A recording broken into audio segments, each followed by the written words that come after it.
So, from 10,000 feet, what is Symbiant? Symbiant is a design, development, and testing tool for manipulating live Silverlight content. To start working in Symbiant, simply click the Refresh button. This brings up a representation of a visual tree in the Visual Tree tab of Symbiant. You can select an element from the visual tree to edit that element's properties. Alternatively, you can drill down into any element in the visual tree to expose more of the visual tree for that element. Let's select this image element, for example. Use the property filter to quick find the property you wish to edit. In this case, we'll change the margin. Change the margin for the selected item and see the changes reflected real-time in the user interface. You can imagine how useful this is for playing with new design concepts as well as reverse engineering existing work by drilling into the structure. To select an element in the UI directly, simply hold down the Shift key while you move the mouse over the UI. The red marquee shows you what framework element you are currently over. Select that element by clicking the element within the marquee. Notice how your application is still live and still reacts to events normally.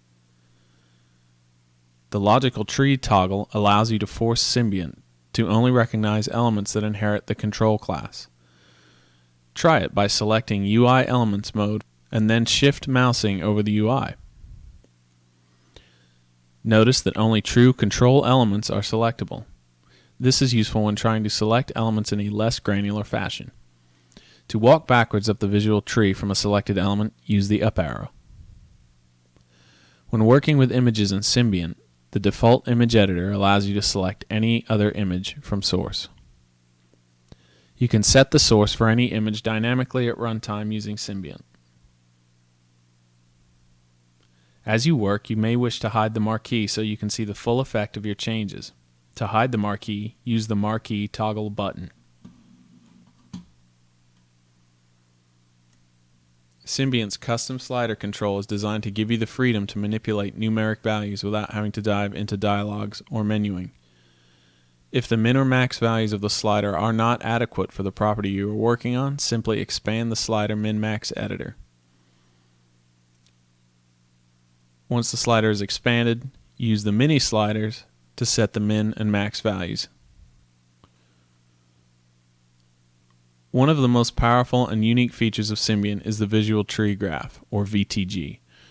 The VTG allows you to see the entire visual tree of any object. Select an object, then click the VTG button to see the visual tree graph.